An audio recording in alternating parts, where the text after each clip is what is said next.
Alors, on y va. La dernière fois, j'avais oublié de finir ici. On avait juste calculé quelle était l'abscisse correspondant à la hauteur la plus grande que pouvait atteindre le projectile.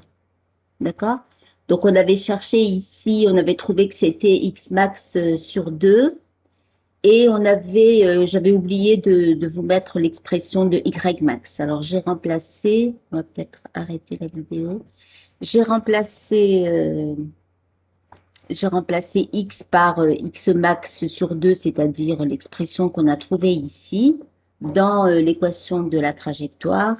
Et ça nous donnait Y max égale à cette expression-là, c'est-à-dire V0Y carré sur 2G, c'est-à-dire une expression que vous avez déjà rencontrée au lycée. Alors,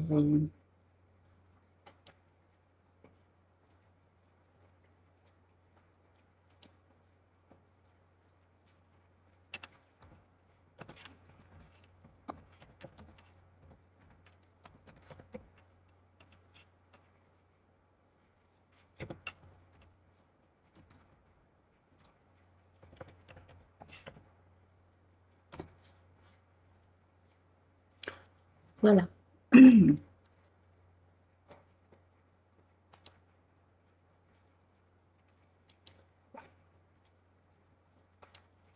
Bon, alors c'était fini pour le poids. On va passer maintenant à la loi universelle de gravitation.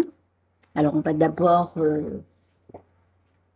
et, voir quelle est l'expression de cette loi, et puis après, on verra quelles sont les applications de cette loi universelle. Alors, cette loi universelle de la gravitation, elle est venue par étapes. C'est-à-dire qu'au départ, il y a eu des mesures qui ont été faites par un astronome danois qui s'appelle Tycho Brahe, et qui a vécu entre 1546 et 1601, et qui avait établi des tables de mesure, c'est-à-dire qu'il avait mesuré les périodes de révolution, les distances. Il avait fait tout un tas de mesures sur les planètes, sur la Lune aussi, mais c'était que des mesures. Il trouvait pas d'interprétation aux mesures qu'il faisait. Par la suite, l'astronome allemand Kepler à partir des tables de mesure qu'avait établi Tycho Brahe, il a réussi à trouver quelque chose qui revenait constamment dans ces mesures et il a établi ce qu'on appelle des lois expérimentales. Alors, les lois de Kepler, vous en avez vu au lycée, il y a en particulier la loi des périodes qu'on verra tout à l'heure. Alors, donc la première étape, ça a été de faire des mesures sur le mouvement des planètes, ensuite d'établir des lois expérimentales mais sans pouvoir les expliquer. Et puis Newton est arrivé et il a été, à partir des résultats des personnes qui l'ont précédé, eh ben, il a été le premier à voir que la tendance des objets à tomber et le mouvement des planètes, eh bien, c'était deux manifestations différentes d'un même phénomène. Et il s'est dit que la gravitation, qui était le fait qu'un objet tombe quand on le lâche à la surface de la Terre, eh bien, il a pensé que la gravitation, elle pouvait s'étendre à la Lune. Alors, son idée, c'est que la différence entre le mouvement de la Lune et celui de la pomme qui tombe, eh bien, cette différence elle vient du fait que la pomme n'a pas une vitesse suffisante pour pouvoir tourner autour de la Terre. C'est-à-dire qu'en réalité, eh bien, la Lune, elle n'arrête pas de tomber vers la Terre. Alors, je vais vous montrer un petit peu le cheminement de ce raisonnement. Si vous prenez, voici la Terre et puis notre pomme qui a tendance à tomber quand on la lâche, si on la lâche sans vitesse initiale, elle va tomber à la verticale. Si on lui donne une vitesse horizontale, c'est-à-dire qu'on la lance horizontalement, eh bien, elle va aller tomber un petit peu plus loin. On a déjà vu le mouvement du projectile. Et on a vu que la trajectoire d'un projectile, c'était une parabole ou une partie de parabole. Donc, si vous lui donnez une vitesse horizontale, elle va tomber plus loin. Si vous lui donnez une vitesse plus grande, eh bien, elle va aller tomber encore plus loin. Et si vous lui donnez une vitesse tellement grande qu'elle n'arrive pas à tomber, eh bien, elle va tourner autour de la Terre. D'ailleurs, on pourrait calculer, une fois qu'on aura établi la loi de gravitation, on pourra calculer la vitesse qu'il faudrait donner à une pomme à la surface de la Terre pour qu'elle puisse tourner autour de la Terre. Donc, voilà la différence entre une pomme qui tombe et la Lune qui tourne autour de la Terre. Eh bien, c'est que la Lune, elle a une vitesse suffisante pour la maintenir sur une orbite circulaire. Alors, l'expression de la loi, je ne vous ai pas fait le détail de comment est-ce que Newton est arrivé à ce résultat, à cette expression qui a l'air un petit peu compliquée. Euh, Parce qu'on n'a pas le temps de détailler tout ça. Mais voici donc l'expression de cette loi de gravitation. Alors, voilà, je vous ai mis donc que F, c'est moins G, masse de la Terre par masse de la Lune sur R au carré multiplié par un vecteur unitaire U. Alors, on va détailler chaque terme de cette expression. Alors, voici donc l'orbite de la Lune, c'est-à-dire la trajectoire circulaire de la Lune, sa vitesse, sa vitesse sur sa trajectoire. Alors, la force d'attraction qu'exerce la Terre sur la Lune, c'est le vecteur F.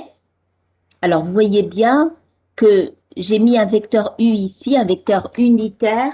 Ce vecteur, il est toujours orienté de l'objet qui exerce la force vers l'objet qui subit la force. Donc, c'est la Terre qui exerce la force, la Lune qui subit la force, et mon vecteur unitaire, il est tourné de la Terre vers la Lune. D'accord? Alors, le signe moins, il dit quoi? Le signe moins, il dit que ce vecteur est de sens opposé à celui-là, puisque tout ce qui précède le vecteur U, tout ce bloc, est toujours positif. Ça, c'est une constante, ça, c'est des masses, ça, c'est une distance au carré, donc tout ce bloc est en positif. Ça veut dire que F est de sens opposé à U, et c'est bien le cas, puisque c'est une force d'attraction. Alors, qu'est-ce que c'est maintenant que cette constante de gravitation universelle? Eh bien, voici sa valeur dans le système MKSA. Donc, alors, j'ai coupé? Non, j'ai pas coupé. Est-ce que tout le monde m'entend ou il y a que quelques personnes qui ont des problèmes? Yanis, ça veut dire que vous m'entendez, c'est ça? D'accord. Bon, ben, vérifiez vos casques.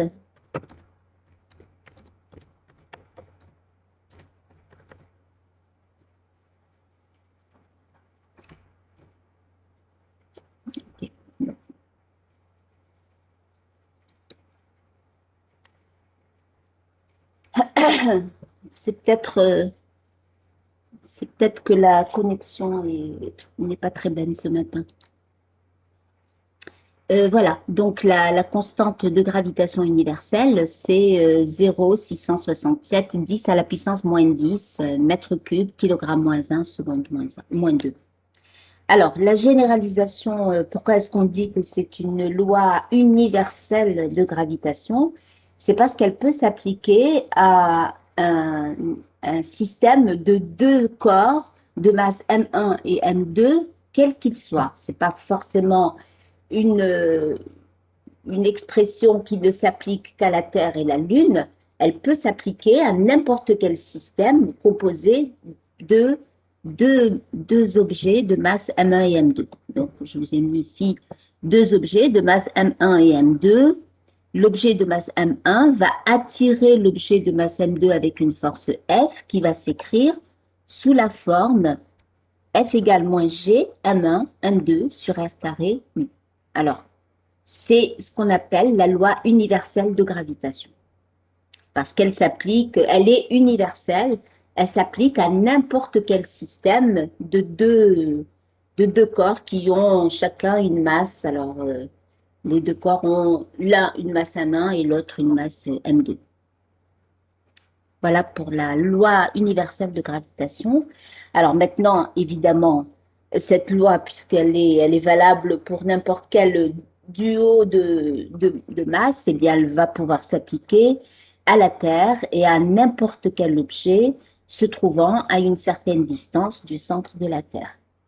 Donc, l'application de cette loi de gravitation universelle pour un objet de masse petit m se trouvant à une distance r du centre de la Terre qui a pour masse grand M, eh bien, ça sera F égale moins G grand M petit m sur R carré U. D'accord? Alors, j'ai vu une question passer, je n'ai pas eu le temps de lire. Est-ce que U est le vecteur UN? Non, ce n'est pas le vecteur UN. Parce que le vecteur UN, je vous rappelle qu'il est plutôt tourné dans l'autre sens. Le vecteur UN, on le met généralement sur le mobile et il est orienté. Si je devais écrire cette force grâce au vecteur UN, alors voici la vitesse, donc le vecteur UT a la direction et le sens du vecteur vitesse. Et le vecteur UN, il serait plutôt comme ça, vers l'intérieur. D'accord? Donc on aurait, exactement, on aurait U égale moins UN, parfaitement. Alors, parce que c'est un mouvement circulaire, hein. Si ce n'était pas un mouvement circulaire, ce ne serait pas vrai. Ça n'aurait rien à voir. Ok. Alors,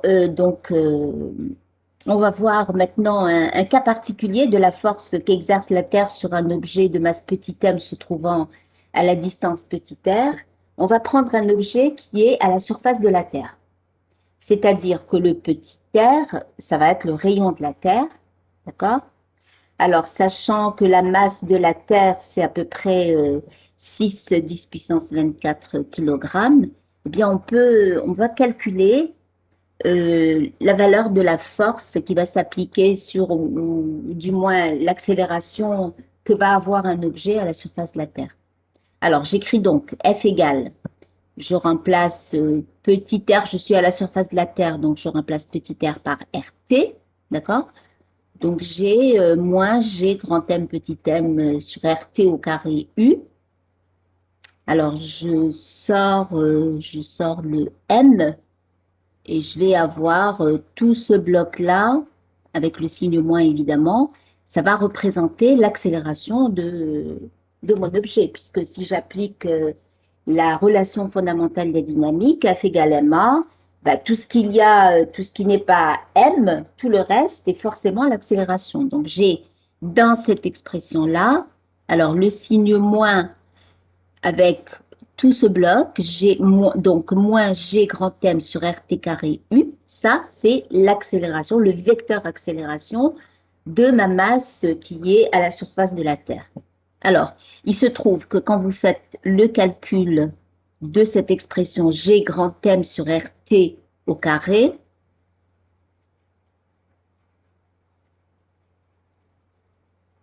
ah d'accord, je comprends ce que vous dites. Oui, j'ai fermé tous les micros, oui, parce que je ne veux pas avoir de bruit. Si vous avez des choses à dire, vous m'écrivez dans le chat. D'accord? Alors, donc si si on fait le calcul, donc G, je vous ai donné sa valeur, M, je vous ai donné sa valeur aussi, RT, si on va prendre la valeur arrondie, c'est-à-dire 6400 km, d'accord?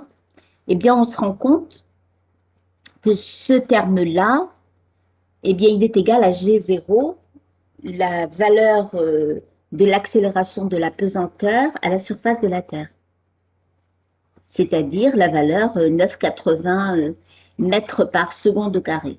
D'accord?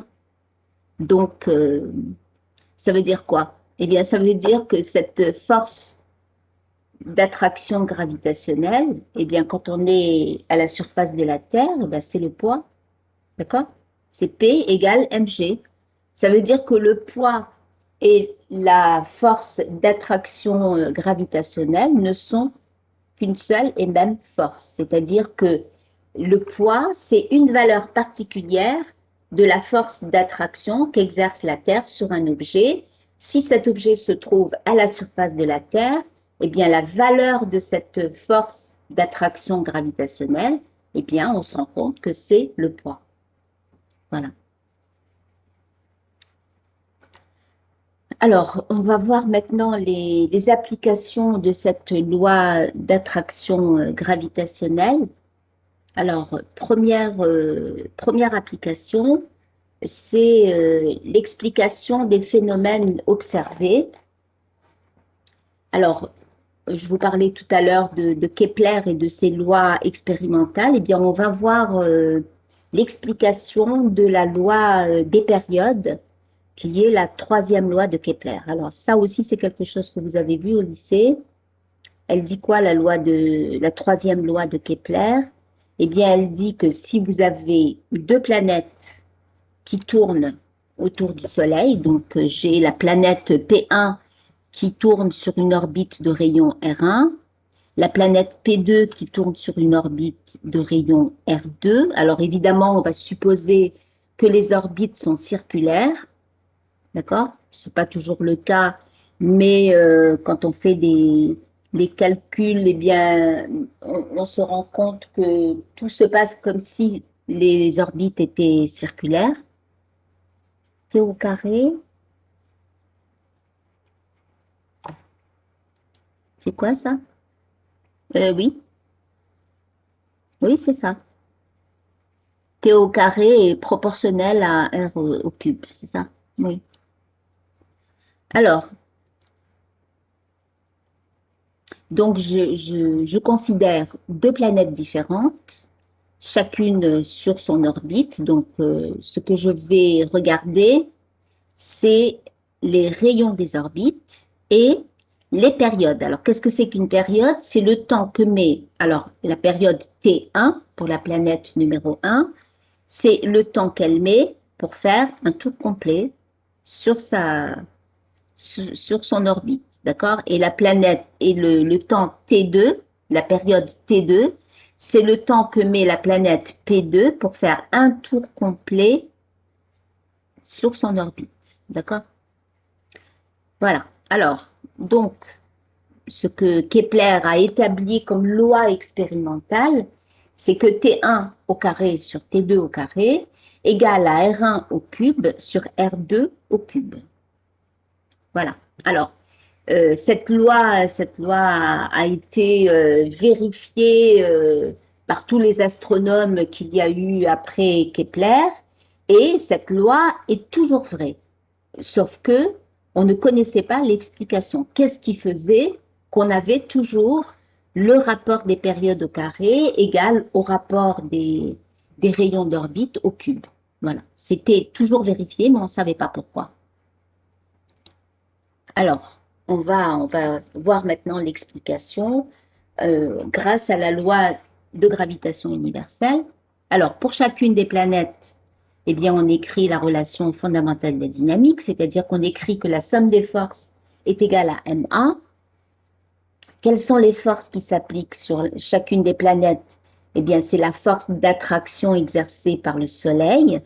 Donc, j'écris que G, masse du Soleil, par la masse de la planète, divisé par R au carré. Donc, c'est la force d'attraction gravitationnelle exercée par le Soleil sur la planète, égale, alors comme c'est un mouvement circulaire uniforme, eh bien, mon accélération, ça sera mon accélération normale, donc m v carré sur r.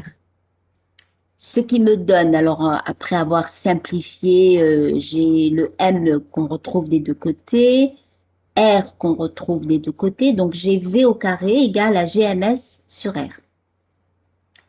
Alors, d'un autre côté, qu'est-ce qu'on sait de chacune de ces planètes? Eh bien, on connaît sa période de révolution, c'est-à-dire la période, le temps qu'il lui faut pour faire un tour complet autour du Soleil.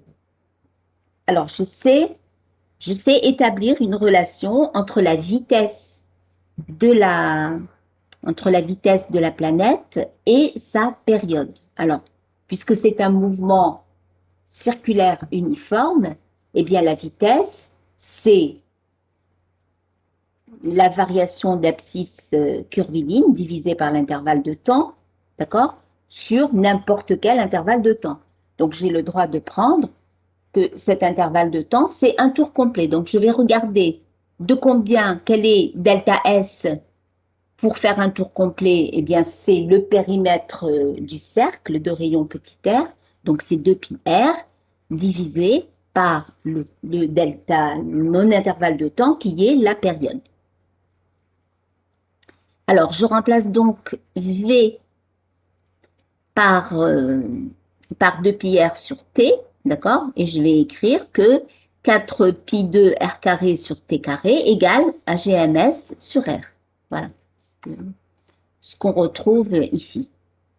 Alors, on va pouvoir écrire T au carré en fonction de tout le reste. Et on trouve T au carré égale à 4 pi carré R au cube sur GMS. Alors, évidemment, je n'ai pas fait de distinction ici, planète numéro 1, planète numéro 2, mais si je devais faire la distinction, qu'est-ce que j'aurais? J'aurais T1 carré égale à 4 pi 2 sur GMS, qui ne dépend pas de la planète, hein, qui dépend que du Soleil et de la constante de gravitation. Et ici, je mettrai R1 au cube. Pour la deuxième planète, j'écrirai T2 au carré égale à 4 pi 2 R2 au cube sur GMS. Ce qui fait que quand j'écris le rapport T1 carré sur T2 carré, eh bien, je vais avoir cette constante-là qui va être au numérateur et au dénominateur, et il me restera R1 au cube sur R2 au cube. Voici donc la troisième loi de Kepler, ou loi des périodes. Eh bien, cette loi de Kepler, elle a apporté la preuve que la loi de gravitation universelle est générale et qu'elle peut s'appliquer à n'importe quel système de deux objets de masse M1 et M2 qui vont s'attirer mutuellement. Alors,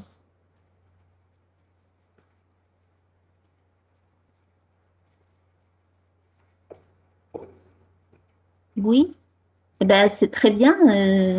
Vous avez vu tout ça au lycée, mais en arabe, eh ben, c'est très bien. Maintenant, vous faites le raccord entre ce que vous avez vu en arabe et la physique reste la même, hein, quelle que soit la langue dans laquelle vous l'étudiez.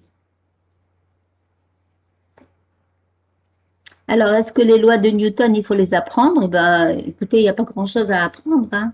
C'est quoi les lois de Newton? Première loi de Newton, c'est le principe d'inertie. Si aucune action ne s'exerce sur un objet, il a un mouvement rectiligne uniforme. Deuxième loi, c'est somme des forces égale à ma. Et troisième loi, c'est le principe d'action et de réaction. Je ne vois pas où est la difficulté à retenir ces trois lois de Newton. Oui, vous devez les apprendre. Je crois que c'est le minimum pour pouvoir faire de la physique. Alors, deuxième application de la loi de gravitation universelle, c'est la prévision d'autres mouvements qui sont liés à l'existence d'une force d'attraction gravitationnelle. Alors, on va voir le mouvement du satellite géostationnaire. Alors, qu'est-ce que c'est qu'un satellite géostationnaire? Alors, dans ce mot géostationnaire, il y a le préfixe géo. Alors, géo qui veut dire quoi? Géo, ça veut dire la Terre. Et stationnaire, ça veut dire qui reste dans le même état. On peut aussi l'interpréter comme immobile. D'accord? Alors, un satellite géostationnaire, c'est un satellite qui tourne autour de la Terre dans le plan équatorial et qui a une période de révolution de 24 heures. D'accord? Je vous rappelle que la Terre fait un tour complet autour de son axe en 24 heures. Ce qui fait que si vous avez un satellite qui tourne, qui fait un tour complet autour de la Terre en 24 heures, eh bien, c'est comme si, par rapport à un point fixe de la Terre, c'est comme s'il était immobile par rapport à ce point fixe. C'est pour ça qu'on parle de satellite géostationnaire. Alors, voici un dessin d'un satellite géostationnaire. Donc, vous voyez son orbite qui se trouve dans le plan équatorial, c'est-à-dire le plan qui contient l'équateur. On a déjà parlé de l'équateur dans le tout premier cours. C'est le cercle de plus grand diamètre que vous avez sur le globe terrestre, d'accord? Alors, qu'est-ce que c'est, à quoi servent les satellites géostationnaires? Eh bien, ils servent en télécommunication, ils servent pour toutes les liaisons satellites, pour la télé, pour le téléphone. Ça sert aussi dans... vous arrêtez les commentaires entre vous, s'il vous plaît. Alors, ça sert aussi dans le domaine de l'observation. Les satellites météo sont aussi des satellites géostationnaires. Météosat, c'est un satellite géostationnaire. D'accord? Alors, j'ai vu passer un commentaire qui parlait de satellites espions. Des satellites espions, généralement, sont des satellites à plus basse altitude et qui ont des périodes de révolution qui sont inférieures à 24 heures. Mais on peut très bien observer avec un satellite géostationnaire. Alors, qu'est-ce qu'on va chercher pour ce satellite? Non, ça tombe pas. Non, non, non, ça ne tombe pas. La seule chose que ça donne, le fait que la période de révolution ce soit à 24 heures, c'est que par rapport à la Terre, à un point fixe de la Terre, c'est comme s'il ne bougeait pas, le satellite, d'accord? Ce satellite qui est ici en face, sur ce dessin, hein, qui est en face de l'Afrique, il restera tout le temps en face de l'Afrique, d'accord? Généralement, avec 3 satellites géostationnaires, on arrive à couvrir la totalité de la planète, d'accord? Donc, si on met un autre satellite ici, eh bien, il aura une vue sur l'Amérique et puis de l'autre côté, une vue sur l'Asie, d'accord? Mais ce satellite, il ne pourra observer que cette partie de la planète parce qu'il restera, on a l'impression qu'il est toujours fixe par rapport il est fixe par rapport à cette partie de la planète puisqu'il tourne en même temps que cette partie de la planète. Il fait, il est toujours au-dessus, voilà. Il est géostationnaire. Oui, exactement. Tous les satellites qui vous retransmettent les chaînes de télé sont des satellites géostationnaires. Alors, on va donc voir l'altitude, on va chercher quelle doit être l'altitude et la vitesse. Alors, n'est pas satellite géostationnaire qui veut, hein. Il faut qu'il soit à une certaine altitude et avec une certaine vitesse pour pouvoir se maintenir sur une orbite géostationnaire. D'accord? Alors, la force, on va donc chercher quelle doit être son altitude, donc quel doit être le rayon de son orbite, d'accord? Et quelle doit être sa vitesse pour qu'il puisse être un satellite géostationnaire.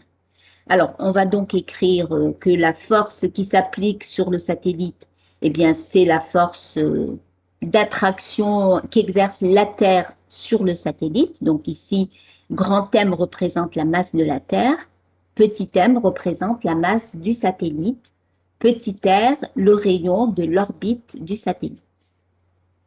Alors, la relation fondamentale de la dynamique me donne F égale ma. C'est un mouvement circulaire uniforme, donc A, c'est une accélération normale, c'est v au carré sur r, d'accord? Je simplifie, je supprime les termes qui se retrouvent des deux côtés, et il me reste quoi? Il me reste v au carré égale à gm sur petit r. Alors, d'un autre côté, bah, c'est comme tout à l'heure, d'un autre côté, étant donné que c'est un mouvement circulaire uniforme, je peux écrire la vitesse en fonction de la période de révolution. Donc, c'est 2πr, donc le périmètre de l'orbite divisé par la période. Et je vais élever ça au carré pour le réécrire dans cette expression. Donc, je vais avoir 4π2 r carré sur t2 égale à gmr. Alors, je regroupe les termes en r puisque je suis en train de chercher l'orbite, le rayon de l'orbite de ce satellite. Donc, je vais avoir r au cube égale à gmt carré sur 4π2. D'accord? Et je vais extraire la racine cubique pour avoir petit r. Donc, petit r, c'est la racine cubique de gmt au carré sur 4π2. C'est bon? Alors, étant donné que la masse de la Terre, c'est 5,98 10 puissance 24, étant donné que T, c'est la période de révolution du satellite, c'est-à-dire 24 heures, alors, à multiplier par le nombre de secondes qu'il y a dans une heure. C'est bon? Donc, ça me donne le rayon de l'orbite qui est de 42 000 km, donc 4,2 10 puissance 7 mètres. Alors, maintenant, si on veut avoir la vitesse de ce satellite, eh bien, on revient à cette expression-là, d'accord? Connaissant R, eh bien, je peux écrire que V égale à la racine de Gm sur R, et la valeur de cette vitesse, c'est 3 km par seconde. Voilà. Donc, pour qu'un satellite soit géostationnaire, eh ben, il doit obéir à ces deux conditions. Le rayon de son orbite doit être de 42 000 km et sa vitesse de rotation sur son orbite, elle doit être de 3 km par seconde. 3,08 km par seconde. Voilà. Alors, qu'est-ce qu'on peut conclure de ça? Eh bien, c'est que la loi de gravitation, elle permet de prévoir le mouvement d'un satellite, d'accord? Puisque il a suffi de poser comme évidence que la force qui s'exerce sur le satellite, c'est la force d'attraction qu'exerce la Terre sur le satellite. Eh bien, grâce à ça, on a pu trouver le rayon de son orbite et sa vitesse sur son orbite. Voilà.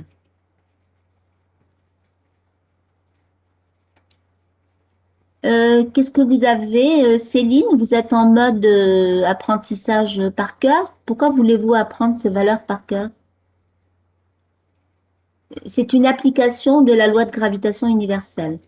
Je suis en train de vous montrer quelle est l'utilité d'une loi physique, d'accord? C'est une loi qui a été établie par Newton, qui est toujours vérifiée puisqu'on l'appelle la loi universelle de gravitation, et on vient de voir qu'elle peut s'appliquer à des planètes qui tournent autour du Soleil.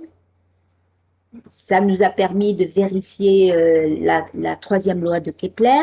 Elle nous permet de trouver l'orbite et la vitesse d'un satellite géostationnaire. Bon, tout ça, ça prouve que la loi de gravitation est une loi universelle, puisqu'elle permet d'expliquer ou de prévoir tous les mouvements qui sont liés à un phénomène d'attraction gravitationnelle. Je ne vous demande pas de retenir ces applications numériques, c'est juste à titre de culture générale que je vous fais ces calculs. Hein. Par contre, le raisonnement, vous devez le retenir, c'est l'application de la relation fondamentale de la dynamique. Alors, pour ceux qui demandent qu'est-ce que c'est que la RFD, c'est la relation fondamentale de la dynamique. Je l'ai dit quand on a fait le cours sur les lois de Newton. Je ne vais pas à chaque fois réexpliquer ce que c'est que l'abréviation RFD. Hein. Il faut penser à regarder vos cours de temps en temps. Alors, on en a fini avec la loi de gravitation universelle. On va voir maintenant euh, les forces de contact. Alors, ce qu'elles ont de particulier, ces forces de contact, contrairement au poids, à la force d'attraction gravitationnelle, eh bien, ces forces de contact, il n'y a pas de loi, il n'y a pas de loi de force pour les écrire, d'accord? C'est-à-dire que la manière de les étudier, eh bien, ça va être de procéder de manière expérimentale, c'est-à-dire qu'on regarde toutes les forces en présence, on regarde quelle est l'accélération de l'objet, et à partir de ces données, on va pouvoir en déduire cette force de contact qu'on ne connaît pas.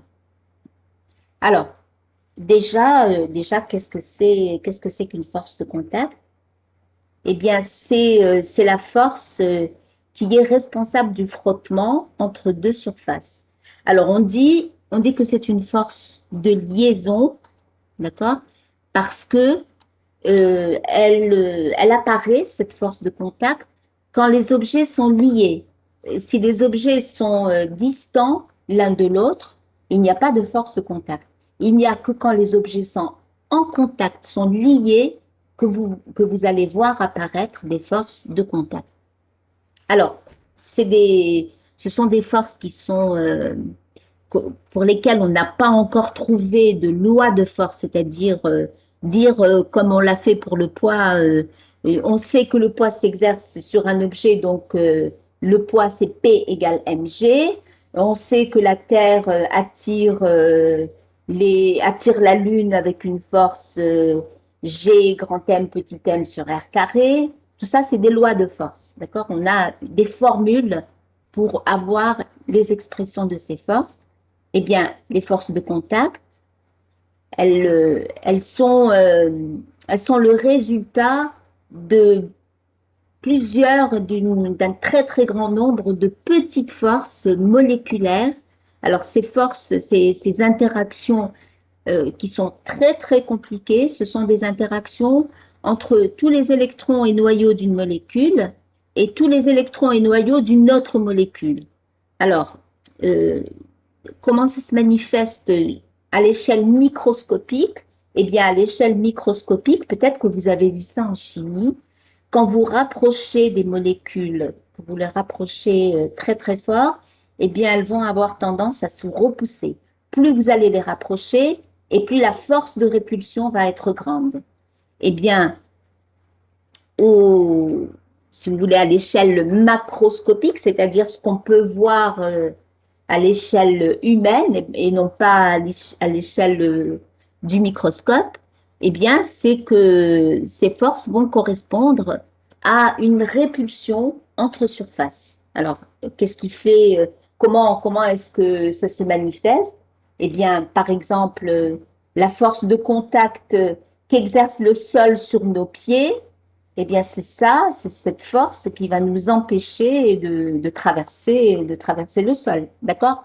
Puisque si elle n'avait pas été là, il n'y aurait eu que le poids, donc on aurait tendance à tomber.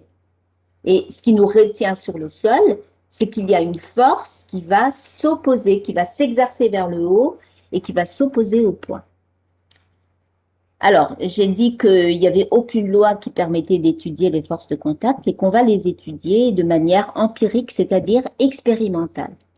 Alors, on va voir un certain nombre d'expériences.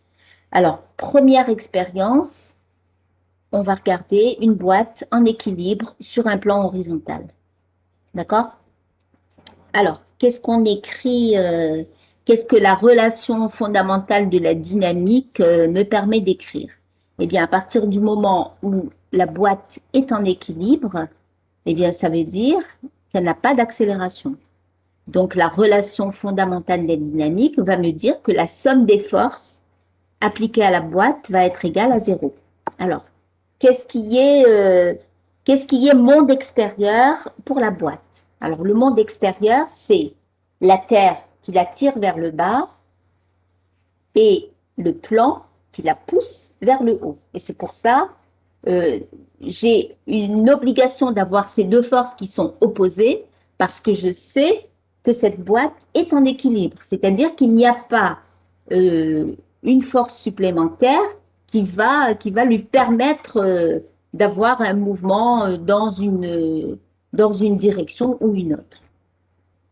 Donc, si elle est en équilibre, c'est que ces deux forces sont opposées. Alors, celle pour laquelle je suis sûre de moi, c'est le poids, d'accord? Parce que je connais la loi de force du poids.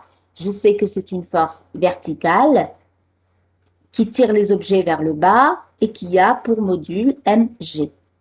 Donc, j'écris que P plus C égale 0, c'est-à-dire que ma force de contact dans cette situation, eh bien, je peux l'avoir grâce au poids. Donc, c'est moins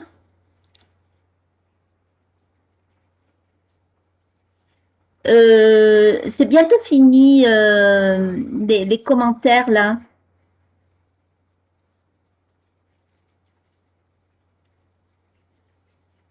Si vous avez une question à poser, vous posez des questions, mais arrêtez de discuter entre vous.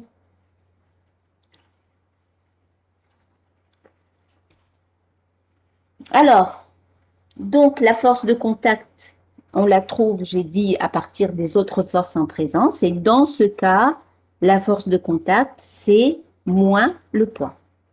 Alors, j'ai mis comme remarque que ce n'est pas la réaction au poids. Je vous rappelle que dans le principe d'action et de réaction, les deux forces sont des forces que chacun des corps, vous avez d'abord deux entités, deux corps, l'un exerce une action et l'autre répond par une réaction. D'accord? Or ici,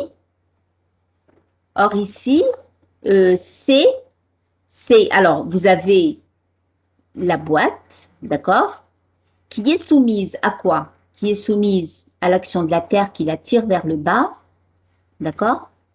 Quelle est la réaction à cette force d'attraction que la Terre exerce sur la boîte?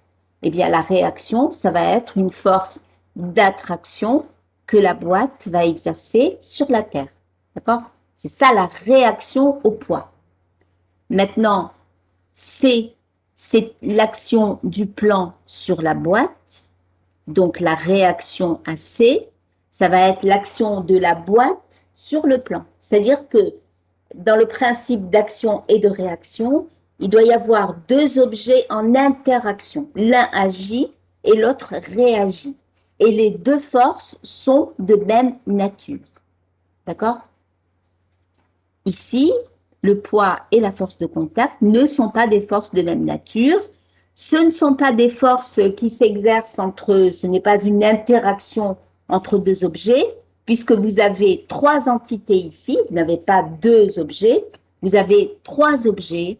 Vous avez la boîte qui subit l'action de la Terre qui la tire et de la table qui la pousse vers le haut. D'accord? Donc, ce n'est absolument pas une réaction au poids. Il se trouve que C est opposé au poids, mais c'est juste parce que la boîte est en équilibre et en aucun cas, on ne peut dire que la force de contact est une réaction au poids. Parce qu'une réaction doit être une force de même nature que l'action, d'accord? Et la réaction, c'est, on a action-réaction quand on a une interaction entre deux objets. Alors que là, on voit les actions extérieures, donc les actions du monde extérieur, sur la boîte. Le monde extérieur, par rapport à la boîte, c'est la Terre qui la tire vers le bas et la table qui la pousse vers le haut.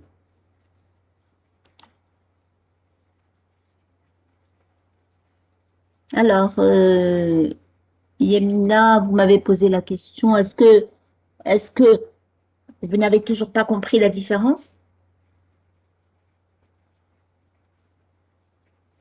Est-ce que c'est bon maintenant ou vous voulez que je réexplique la différence entre R et C?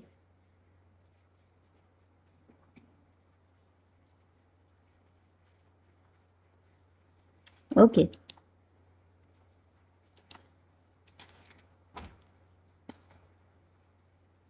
Je vais rajouter des dessins. Ok.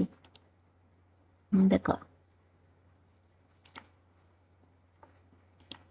Bon, alors, j'ai, j'espère que les annotations vont fonctionner.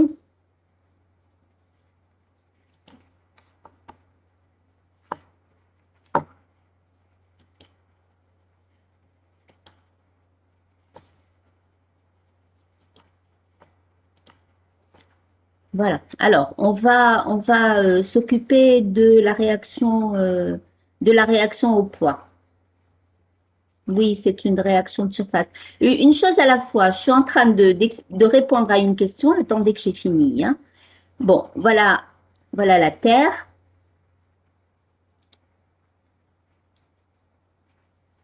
D'accord? Qui attire, alors je dessine ma boîte. D'accord? La Terre va attirer la boîte. D'accord? Et la réaction à cette force, eh bien, ça va être action-réaction. Donc, les deux objets, c'est la boîte d'un côté, la Terre de l'autre. La Terre attire la boîte, eh bien, la boîte va attirer la Terre. D'accord? Ça, c'est l'action de la Terre sur la boîte. Et ça, c'est la réaction. Ça va être l'action de la boîte sur la Terre. C'est bon? Maintenant, je vais m'occuper de C. Alors, je vais changer de couleur. Alors, on s'occupe de C maintenant, hein. Alors, j'ai ma boîte, d'accord? Et euh, le,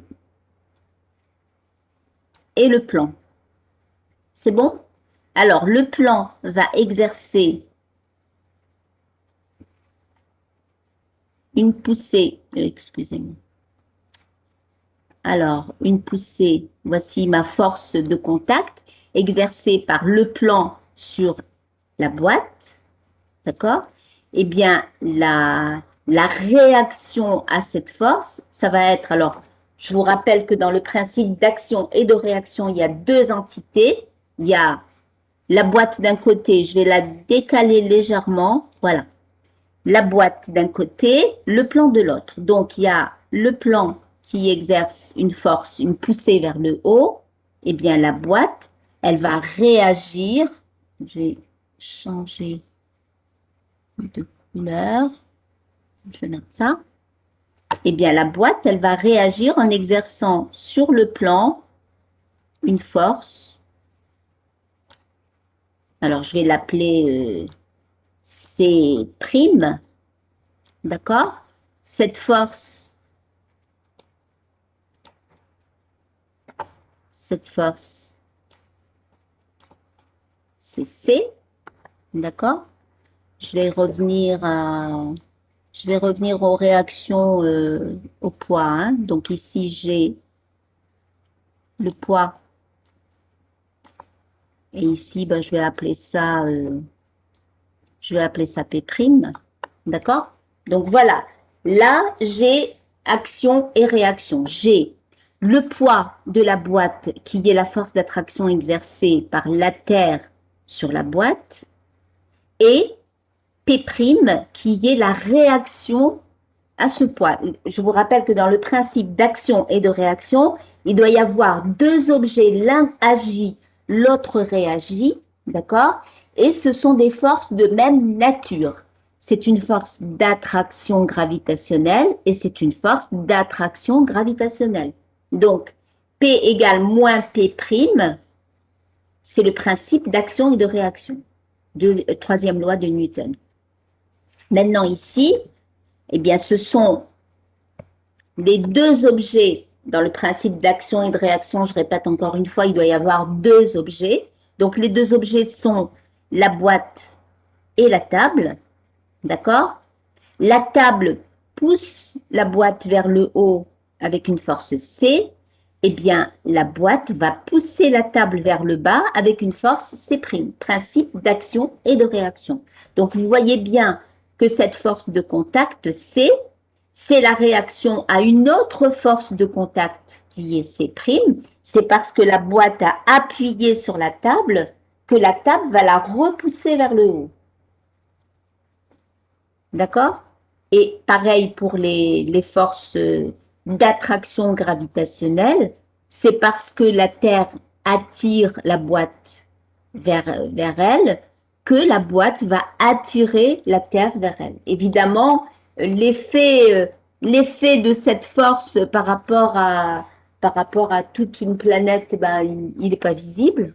D'accord? Voilà. Est-ce que c'était Yamina qui posait la question? Est-ce que c'est plus clair là? C'est bon? D'accord. Ben, je vous en prie. Alors, je peux passer à la suite. Donc, j'enlève les petits dessins, hein. C'est bon? Vous avez noté?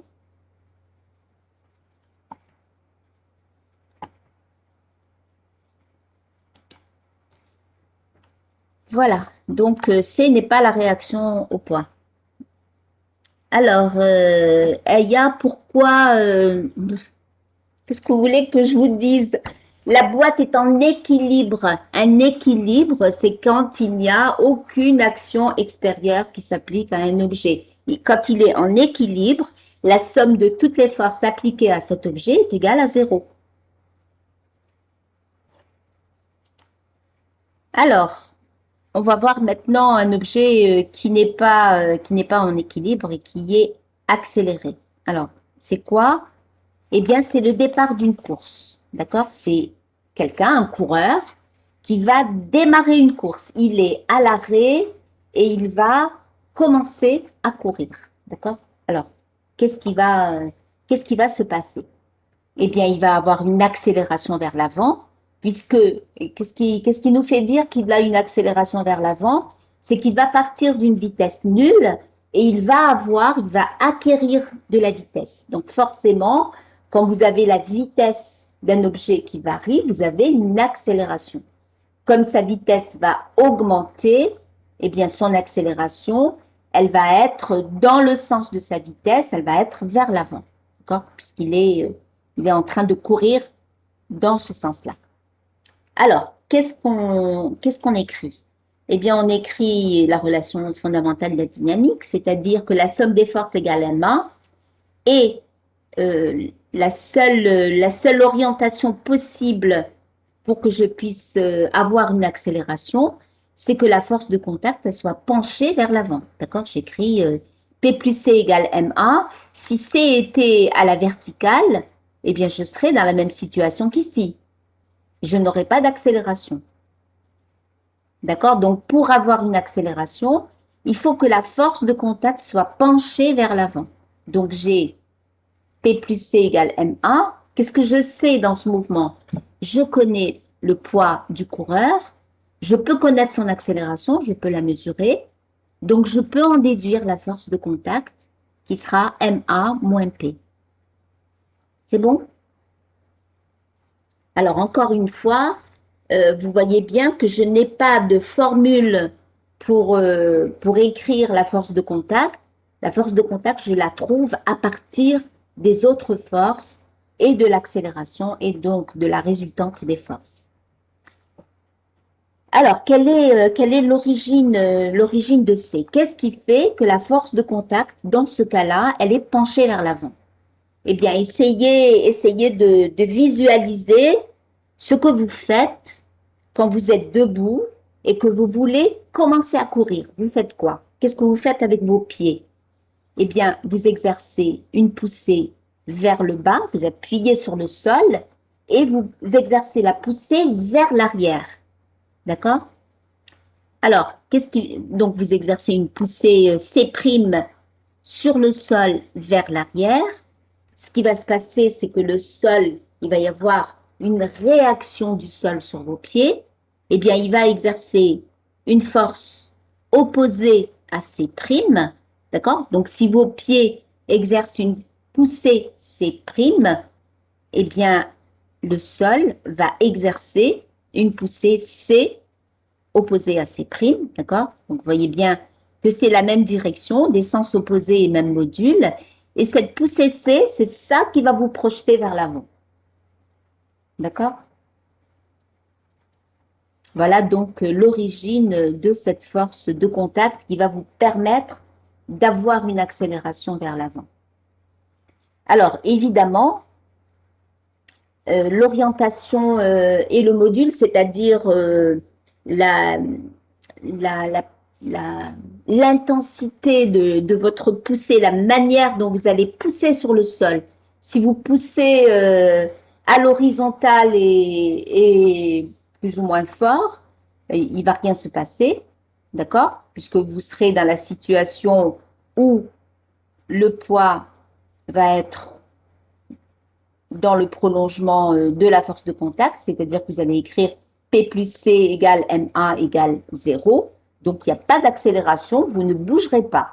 Par contre, si vous poussez sur vos pieds, si vous exercez une poussée, disons, moyenne et pas trop vers l'arrière, eh bien, la réaction du sol, ça sera une force de contact légèrement inclinée. Donc, vous allez avoir une petite accélération, d'accord, puisque P plus C égale MA, et à partir de cette résultante des forces, la résultante des forces, je la dessinerai toujours en pointillé, parce que ce n'est pas une force supplémentaire, c'est la force qui pourrait remplacer toutes les autres, d'accord? C'est pas une force réelle, MA, c'est pas une force supplémentaire, c'est celle qui pourrait remplacer toutes les autres, d'accord? Qui va représenter la somme de toutes les actions extérieures sur notre coureur. Alors, maintenant, vous voyez bien, si je change l'inclinaison, si vous exercez une poussée plus vers l'arrière, donc plus inclinée vers l'arrière, eh bien, la poussée que va exercer le sol sur vos pieds, elle sera plus inclinée vers l'avant et vous allez pouvoir être projeté plus, oui, c'est juste la relation de Chasles, exactement. On a écrit la somme des forces. P plus C égale M1. D'accord? Regardez, je fais C, je ramène le poids ici. Bon, je vais le faire si vous n'arrivez pas à voir. Non, je suis toujours dans le rouge. Donc, j'ai C plus P. D'accord? Donc, C plus P égale M1. Pour faire la somme de ces deux vecteurs, je prends un des vecteurs, je ramène l'autre, je mets l'origine du deuxième vecteur à l'extrémité du premier et je le représente parallèlement à P et j'ai la résultante M1. C'est bon? J'aurais pu aussi, alors je vais le faire ici, je vais mettre, peu importe. Alors j'aurais pu aussi faire P plus, bon, ça recommence.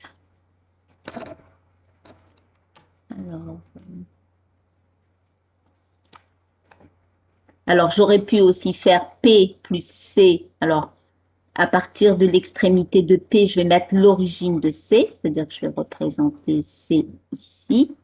D'accord? C'est bon? Donc, j'ai P plus C. C, je le prends et je le ramène ici. Et vous voyez bien que P plus C, ça donne MA. C'est la relation de Chasles, oui. Est-ce que j'ai répondu à votre question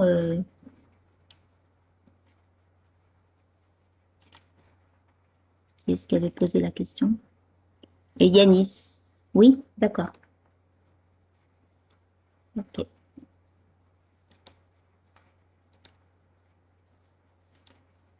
Ok. Donc, vous voyez bien que l'orientation et le module de C, vont déterminer l'accélération de mon coureur. Non, non, Hamza. C n'est pas toujours égal à P. La force de contact, c'est une force qui s'adapte en fonction des autres forces et de l'accélération que l'objet va avoir. D'accord? Donc, vous voyez bien que ici, C, dans la situation d'équilibre, C est opposé au poids. Ici, avec une petite accélération, eh bien, C va être légèrement penché vers l'avant. Alors, par contre, sa composante verticale, elle va être opposée au poids. D'accord? Et avec une grande accélération, eh bien, vous voyez bien que C a changé d'orientation et de module, d'accord? Ce vecteur a une longueur plus grande que celui-là, d'accord? Par contre, sa composante verticale, elle reste toujours opposée au point. C'est bon? Quand il est équilibré, oui, oui, bien sûr, bien sûr. Si l'objet est en équilibre et qu'il n'est soumis que à son poids et à la force de contact, oui, la force de contact, elle va s'écrire sous la forme moins P, oui. Mais c'est pas toujours le cas, hein. Il peut y avoir d'autres forces. Et à ce moment-là, il y a pas d'égalité des modules. Alors, on va passer maintenant au frottement. Et on va procéder de la même manière parce que je vous ai dit au début de ce paragraphe que la force de contact, c'est la force qui est à l'origine des frottements entre deux surfaces. Donc là, on va étudier le frottement entre surfaces et on va le faire, puisque la force responsable de ces frottements, c'est la force de contact, eh bien, on va le faire de manière expérimentale. Alors, première expérience, on reprend la boîte de tout à l'heure, d'accord? Et on va incliner le plan. Elle était sur un plan horizontal et on va donner une inclinaison, c'est-à-dire qu'il va y avoir par rapport à la direction horizontale un angle alpha. Le plan va faire un angle alpha avec la direction horizontale, d'accord? Et je m'intéresse à quoi ici? Je m'intéresse à des situations d'équilibre, c'est-à-dire que je vais incliner mon plan, je vais augmenter progressivement cet angle alpha jusqu'à ce que j'arrive à un angle alpha 0 qui est très particulier, qui est un angle au-delà duquel la boîte va commencer à glisser. D'accord? Alors, retenez bien ce que c'est que cet angle alpha 0. C'est la dernière situation d'équilibre. Si vous dépassez alpha 0, la boîte va commencer à glisser sur le plan. C'est bon? Donc, dans les trois schémas que j'ai fait ici, alpha égale 0, alpha, alpha 0, eh bien, la boîte est en équilibre. Elle n'a pas encore commencé à glisser. C'est bien clair? Alors, on regarde, on regarde les projections. Alors, déjà, si la boîte est en équilibre, eh bien, on va écrire que P plus C égale 0, d'accord, puisqu'il n'y a pas d'accélération. Donc, dans les trois situations, je vais avoir le poids qui va être opposé à la force de contact. D'accord? Vous voyez le poids et la force de contact qui est verticale, opposée au poids parce que la boîte est en équilibre. Alors, regardez bien maintenant les composantes. Alors, j'ai pris deux axes, un axe OX et un axe OY. L'axe OX est parallèle au plan et l'axe OY est perpendiculaire au plan. D'accord? Et quand vous regardez les projections, donc j'ai projeté le poids sur l'axe horizontal et la force de contact sur le même axe horizontal, eh bien, vous voyez que vous avez le poids qui va avoir une projection Px et la force de contact qui va avoir une projection Cx qui sera vers le haut. D'accord? Sur l'axe vertical, quand je fais les projections, c'est-à-dire j'abaisse la perpendiculaire, entre l'extrémité du poids et l'axe OY, eh bien, j'obtiens comme projection le vecteur PY. D'accord? Pour la force de contact, je vais obtenir la projection CY. C'est bon? Alors, je répète, la force, le poids va avoir comme composante, donc j'écris que le poids, c'est Px plus Py, d'accord? Et que la force de contact, c'est Cx plus Cy. C'est bon? Alors, pour l'angle alpha 0, c'est-à-dire la limite au-delà de laquelle la boîte va commencer à glisser, eh bien, j'ai la même situation, P plus C égale 0, mais vous voyez bien que les composantes ont changé de module. Plus je vais incliner mon plan, et plus mes composantes parallèles au plan, les composantes Px et Cx vont être importantes. D'accord? Oui. Comment? Puisque l'objet est penché? Non. Non, C ne doit pas être égal à Cy. Absolument pas. Ben, pourquoi voulez-vous que C soit confondu avec CY? Vous voyez bien, restez dans notre point de départ. Hein. J'ai une boîte qui est en équilibre, d'accord? Si elle est en équilibre, ne regardez pas les projections pour le moment, ne pensez qu'aux forces, d'accord? Les projections, c'est juste une représentation géométrique. Hein. Maintenant, les actions réelles, c'est le poids et la force de contact. C ne peut pas être penché. Si C était penché, j'aurais une accélération. La boîte étant en équilibre, elle est soumise à deux forces qui sont le poids et la force de contact. Si elle est en équilibre, c'est que P plus C égale 0. Donc, si elle est en équilibre, ça veut dire que la force de contact est obligatoirement opposée au poids et elle est verticale et vers le haut. Elle ne peut pas être penchée. Si elle était penchée, j'aurais une accélération.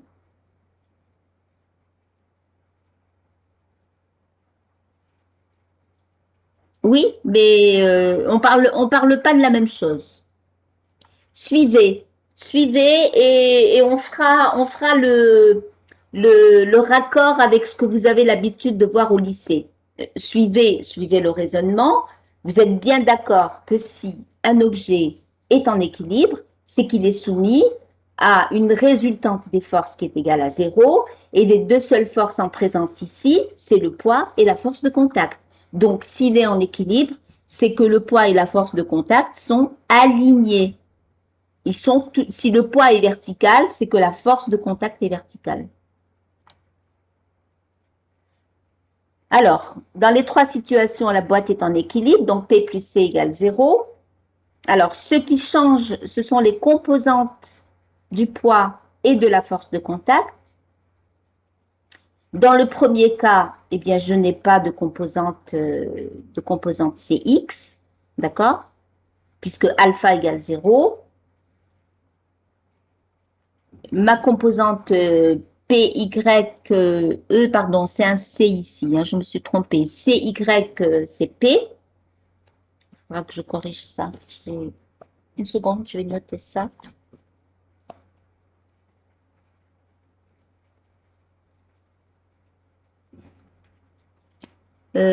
Alors, le deuxième cas, eh bien, j'ai CX qui est opposé à PX, CY qui est opposé à PY, donc j'écris que CX c'est moins PX et CY c'est moins PY. Troisième cas, eh bien j'ai P0X opposé à C0X et P0Y opposé à C0Y. C'est bon? Alors, ce qu'il faut savoir, c'est que PX, regardez bien comment sont disposés les angles. On va regarder là, ça sera plus, on voit mieux parce que l'angle, bon, tant pis, on va regarder ici. Voici l'angle alpha. Alors, cet angle alpha se retrouve où? Eh bien, cet angle alpha se retrouve ici, d'accord? Puisque ce côté est perpendiculaire à celui-là et que ce côté est perpendiculaire à celui-là. Donc, cet angle est égal à celui-là. C'est bon? Tout le monde est d'accord? Conclusion, PX qu'on retrouve ici, eh bien, ça sera dans ce triangle rectangle, P représente l'hypoténuse, PY représente le côté adjacent à l'angle et PX représente le côté opposé à l'angle. Donc, ça veut dire que PX, c'est P sinus alpha et que PY, c'est P cosinus alpha. Voilà. Donc, PX, c'est MG sinus alpha. PY, c'est MG cosinus alpha. Alors, les remarques qu'on peut faire, c'est que quand alpha augmente, Px augmente. Alors, regardez bien, ben, ça se voit, puisque pour alpha égale 0, j'ai Px qui est nul. Voici Px pour cet angle alpha, et quand je prends un angle alpha 0 plus grand que alpha, vous voyez bien que P0x est plus grand que Px. Donc, plus je vais incliner mon plan, et plus la composante Px va augmenter en module. Ça veut dire que la composante Cx va également augmenter en module. D'accord? Alors, deuxième remarque. Alors, dans certains ouvrages, ce que j'ai appelé Cx est appelé force de frottement petit f, et la composante Cy est appelée la force normale, vous l'avez peut-être aussi appelée réaction R, d'accord?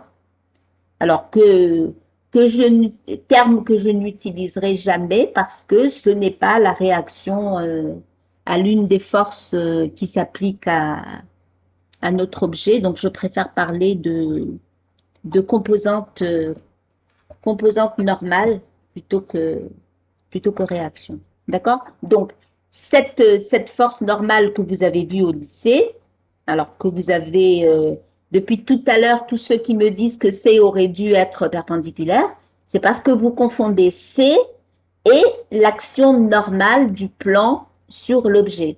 Votre force normale que vous avez l'habitude de dessiner, d'habitude, au lieu de dessiner cette force de contact, vous dessinez une force petit f, d'accord, qui est parallèle au plan, et une force R qui est perpendiculaire au plan. D'accord?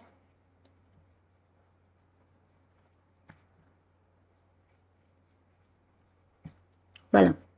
Donc, dans la plupart, j'ai mis dans certains ouvrages, mais en réalité, c'est dans la plupart, on ne parle pas d'une force de contact, mais de deux forces, une force de frottement et une force normale exercée par le plan sur l'objet. Voilà, donc CX, son correspondant, si vous voulez, c'est la force de frottement, et CY, son analogue, ça va être la force normale exercée par le plan.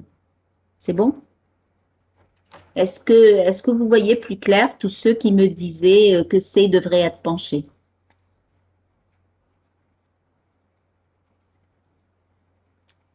C'est bon? Vous avez confondu le R avec C. Or, votre R, celui que vous avez l'habitude d'appeler R, ce n'est que la composante CY de cette force de contact. Alors, expérience, donc expérience 2, eh bien, on va, pour la même boîte, changer la masse de la boîte. C'est-à-dire qu'on garde tout à l'identique, sauf que, par exemple, si c'était une boîte, eh bien, on va rajouter des choses à l'intérieur de la boîte, ce qui fait qu'elle va avoir une masse plus grande. D'accord? Eh bien, si on change la masse de la boîte, on se rend compte que l'angle alpha 0 reste le même. Alors, cet angle alpha 0, je vous rappelle ce que c'est, hein? c'est la limite au-delà de laquelle l'objet va commencer à glisser. D'accord? Donc, on part de l'horizontale, on incline notre plan de plus en plus jusqu'à jusqu'à un angle alpha 0 pour lequel j'ai encore l'équilibre. Et dès que je dépasse un tout petit peu alpha 0, la boîte va commencer à glisser. D'accord?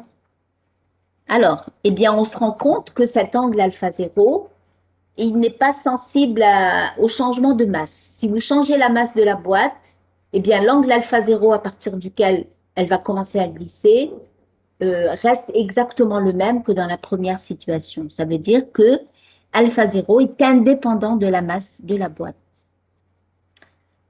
Alors, expérience 3, on change la face de la boîte. Alors, imaginez un parallélépipède, d'accord? Et que vous changez la face, c'est-à-dire que vous étiez sur la plus grande face et vous allez retourner la boîte, vous la mettez sur la face la plus petite. C'est clair? Eh bien, on se rend compte que l'angle alpha 0 reste le même. Je ne sais pas si vous avez bien compris. Je vais vous faire un dessin. Alors, voilà donc mon plan. Et puis, j'avais une boîte que j'ai posée. Voici ma boîte, d'accord? Et j'avais un angle alpha 0 ici. D'accord? J'ai penché, j'ai incliné mon plan jusqu'à cet angle alpha 0 au-delà duquel la boîte va commencer à glisser. Eh bien, j'ai changé. J'ai mis, alors, voici mon plan. J'ai mis la boîte comme ça. D'accord? Sur la petite face. C'est exactement la même boîte, c'est-à-dire c'est quelque chose, une boîte qui est faite avec la même matière sur toutes ses faces. Eh bien, on se rend compte que l'angle alpha 0 reste le même. D'accord? Alors, ça veut dire quoi? Eh bien, ça veut dire que cet angle alpha 0, il n'est pas sensible à la taille de la surface qui va être posée sur le plan. D'accord? Oui, posez votre question.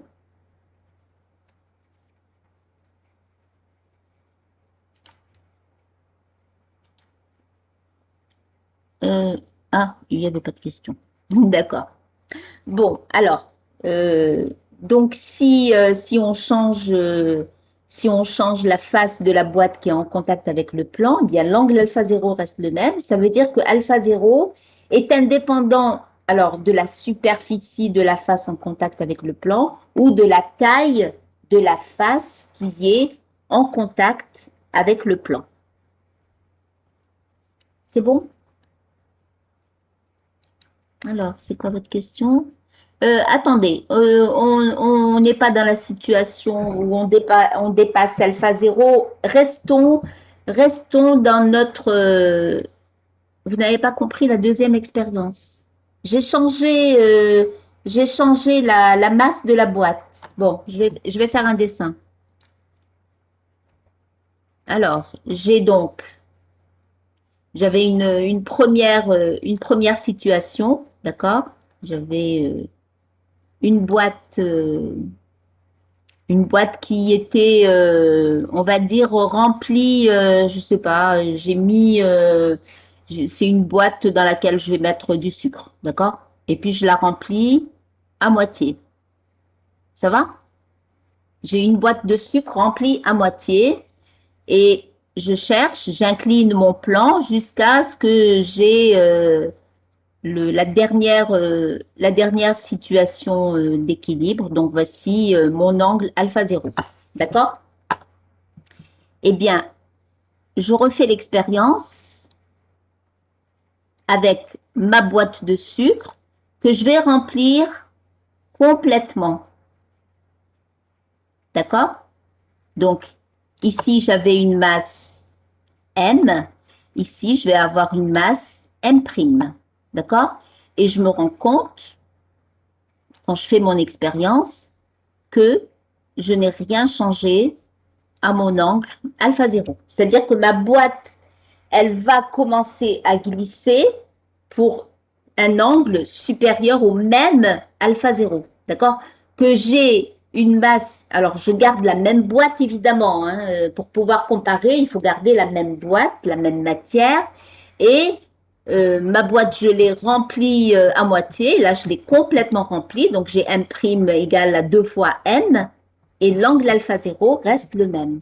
Est-ce que vous avez mieux compris l'expérience je ne sais plus qui m'a posé la question. C'est bon? D'accord.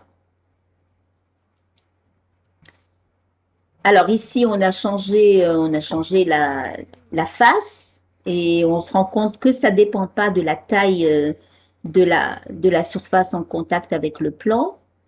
Alors maintenant, eh bien, on va changer autre chose. On va changer la nature des surfaces en contact.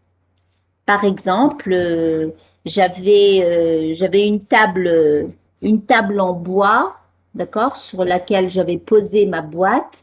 Eh bien, sur la table, je vais coller une feuille de papier, d'accord? Donc, j'ai changé, ce n'est plus du bois, c'est du papier. J'ai changé de matière, donc j'ai changé la nature de la surface de la table, d'accord? Et je refais l'expérience et je me rends compte que l'angle alpha 0 n'est plus du tout le même. Alors, si on change la nature des surfaces en contact, eh bien l'angle alpha 0 change. Alors, la conclusion qu'on peut tirer de cette expérience 4, c'est que alpha 0 dépend de la nature des surfaces en contact. Alors, si on récapitule, alors, il ne dépend pas, alpha 0 ne dépend pas de la masse, il ne dépend pas de la taille des surfaces en contact, mais il dépend de la nature des surfaces en contact. Alors, on va définir une grandeur qui va nous renseigner sur le frottement statique entre deux surfaces. Alors, cette grandeur, on va l'appeler le coefficient de frottement statique. Alors, ça se note mu S, S relatif à statique. Alors, statique, ça veut dire que les objets ne bougent pas.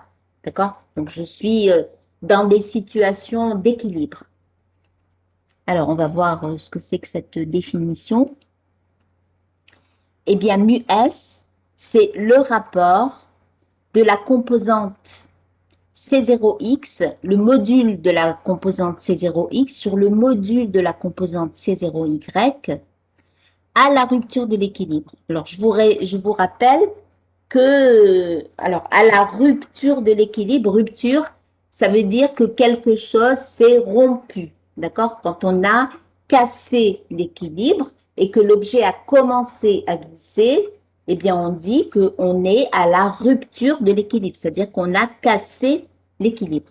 Juste à la limite, hein, je vous rappelle que l'angle alpha 0, si vous le dépassez un tout petit peu, vous n'êtes plus à l'équilibre. Donc, nous, ce qu'on écrit, c'est le rapport entre les deux composantes C0x et C0y à la rupture de l'équilibre, juste pour cet angle alpha 0.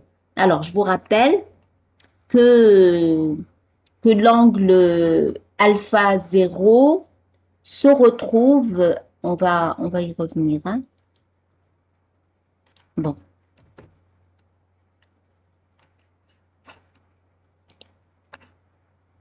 Le voici l'angle alpha 0. Donc, si je fais C0x sur C0y en module, hein, d'accord? Si vous regardez ce triangle, on va mettre des annotations, hein. Voici mon triangle rectangle, d'accord? J'ai C qui représente l'hypoténuse, C0x qui représente le côté opposé à l'angle. L'angle alpha 0, il se retrouve ici, hein. C'est bon? Tout le monde est d'accord que l'angle alpha 0 se retrouve là. Alors, C0y représente le côté adjacent à l'angle, donc j'ai Si vous faites C0x sur C0y, eh bien, vous faites C sinus alpha 0 sur C cosinus alpha 0. Donc, ça me donne C0x sur C0y égale à tangente alpha 0. C'est bon? Est-ce que tout le monde a compris? Je vais l'écrire quand même, hein. Alors, j'écris que C0x,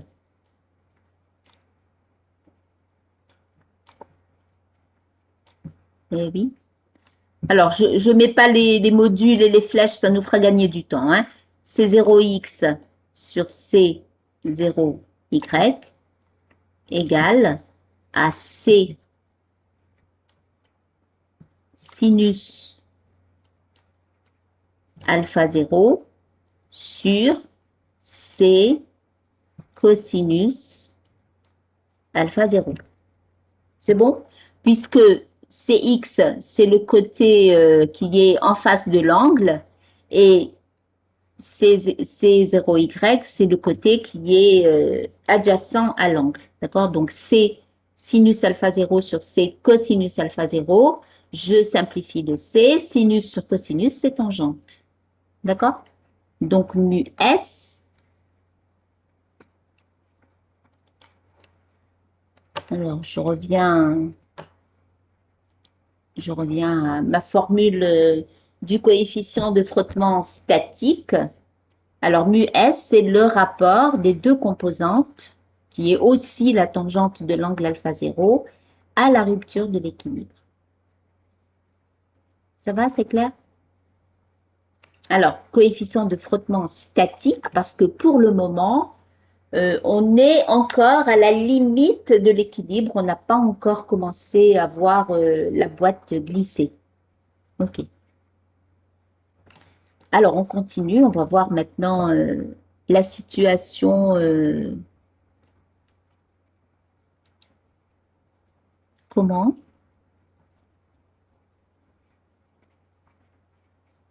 Ah non, non, c'est un rapport.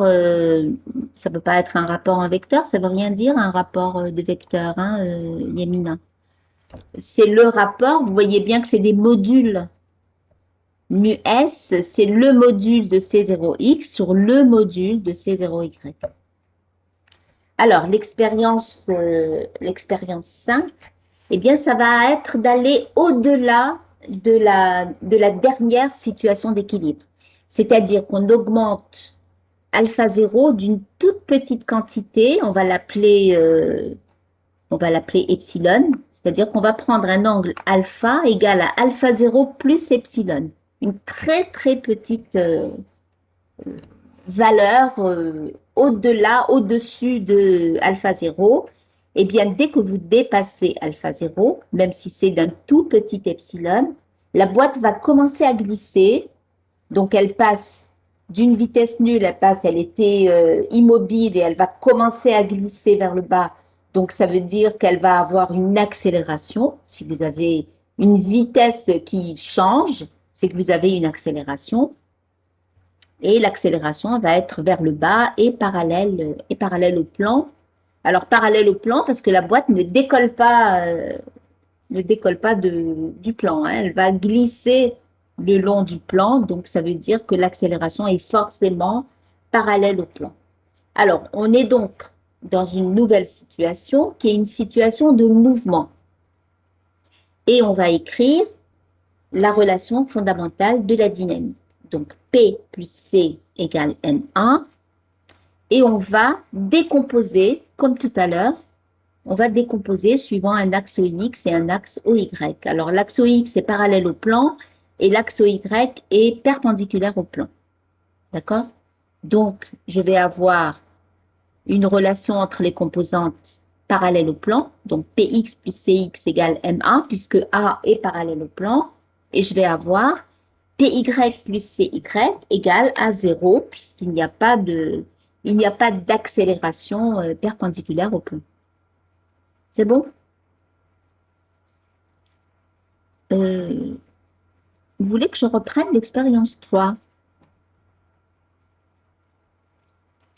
Pourquoi ça?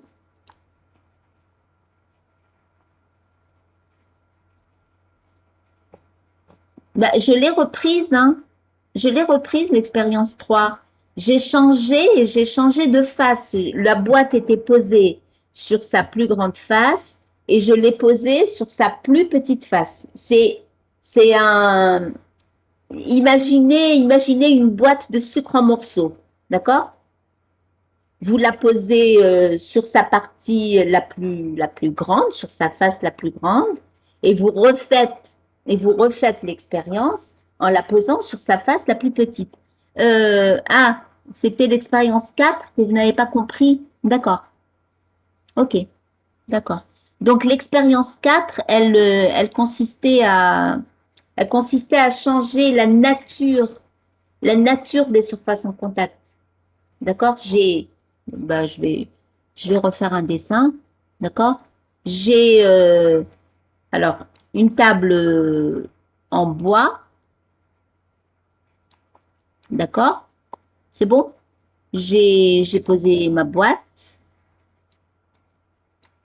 et je cherche l'angle alpha 0. D'accord? Et puis, je refais l'expérience avec, je vais mettre,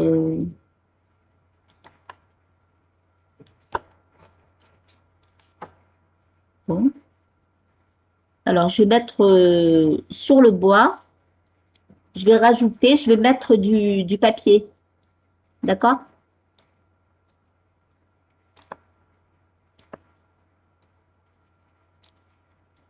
Voilà, j'ai mis du papier. Au-dessus, j'ai collé du papier sur mon plan. D'accord? Et je refais l'expérience en remettant ma boîte ici. D'accord? Et je recherche à partir de quand est-ce que la boîte va commencer à glisser. Eh bien, on se rend compte que l'angle alpha 0 reste le même. Alors que ici, j'avais du bois et que ici, j'ai du papier. D'accord? J'ai changé la nature des deux surfaces en contact. C'est-à-dire que j'ai changé la nature de l'une des deux. Alors on va rester dans l'imaginaire de la boîte de sucre en morceaux. Hein. J'ai une boîte en carton sur du bois. Ça va? Et là, j'ai une boîte en carton sur du papier. Vous voyez bien que la nature des deux surfaces en contact a changé puisque vous avez changé la nature de l'une des deux surfaces en contact. Pardon, excusez-moi. J'ai plus du tout le même angle. C'est ça je vais dire que j'ai un angle alpha 0 prime. D'accord? Si je change la nature des surfaces en contact, bien évidemment, je change la valeur de l'angle alpha 0 à partir duquel je vais commencer à avoir un glissement de la boîte. D'accord? Donc, tant que vous ne changez pas la nature des deux, j'avais carton sur bois, d'accord? J'avais un angle alpha 0. Maintenant, j'ai mis papier, carton sur papier. J'ai changé l'une des deux matières. Eh bien, j'ai un nouvel angle alpha 0. Est-ce que j'ai répondu à votre question, Hamza? D'accord, très bien. Alors, les frottements interviennent si on change la nature? Non, les frottements interviennent tout le temps. Les frottements interviennent tout le temps. Ce qu'on est en train de regarder, c'est comment est-ce qu'on va quantifier euh, comment dire, l'intensité du frottement. D'accord? Comment est-ce qu'on va savoir est-ce que le frottement est important ou pas? Alors, ce qu'on peut voir avec le coefficient de frottement statique, c'est que je vais avoir le mu S, la valeur du mu S, de ce coefficient de frottement statique, elle va vous donner une indication sur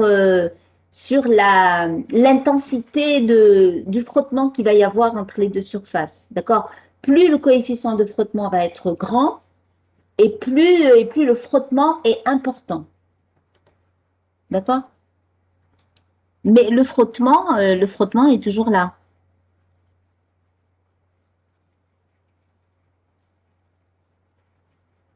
Oui, bien sûr. Oui, oui. Alors, je reviens.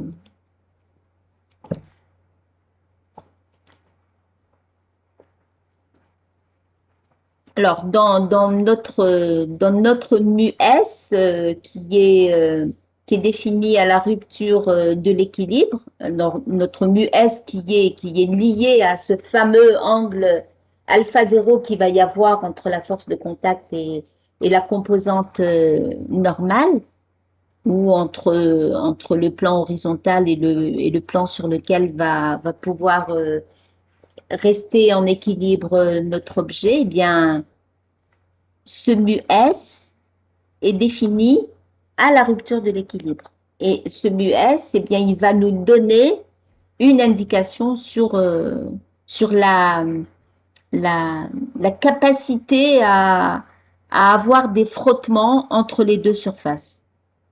Alors, ce qu'il faut remarquer, c'est que le rapport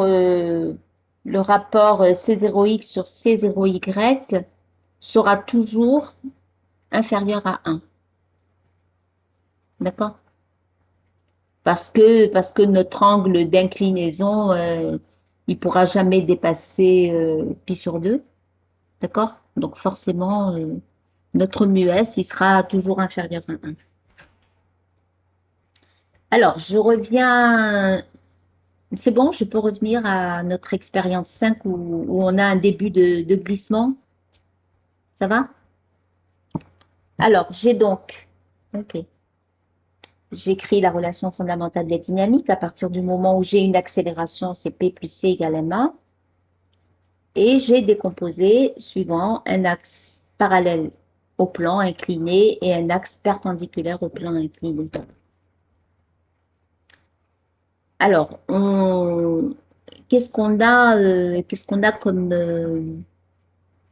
comme relation entre les modules? Ce qu'il faut voir, c'est que je peux mettre, je vais rajouter des vecteurs unitaires, hein. Alors, ça, c'est le vecteur I, d'accord? Et je vais mettre un vecteur J. Ça va? Et je vais pouvoir écrire tous mes vecteurs avec ces deux vecteurs I et J. D'accord? Alors, qu'est-ce qu'on voit? Que Px, il est dans le sens de I. Donc, je vais écrire que c'est le module de Px multiplié par le vecteur I. C'est bon? Cx, regardez bien, il est vers l'arrière, donc sa mesure algébrique sera négative. Donc j'écris que c'est moins Cx multiplié par le vecteur unitaire I. Ça va? Et l'accélération, elle est dans le sens du vecteur I. Donc je vais écrire que c'est égal à ma multiplié par le vecteur unitaire I. C'est bon? Donc, PXI moins CXI en module, hein, égale à MAI. Évidemment, le I se retrouve partout, d'accord? Je peux écrire la relation entre ces modules, c'est-à-dire PX. Oui, pourquoi? Je sais que vous avez quelque chose à 11 heures, mais je vous rappelle qu'on a décidé qu'aujourd'hui, on faisait 2 heures. On peut arrêter à -5, mais on n'arrêtera pas maintenant, hein. Vous n'avez pas besoin de 20 minutes pour vous déconnecter et vous reconnecter. Non, non, je le sais. Alors, Px, donc module de Px moins module de Cx égale à m module de A. Je vous rappelle que je peux simplifier le I, d'accord? Et si je transpose le Cx de l'autre côté, je vais avoir Cx égale Px, je fais passer donc Cx à droite et Ma à gauche, je vais avoir Cx égale Px moins Ma. C'est bon?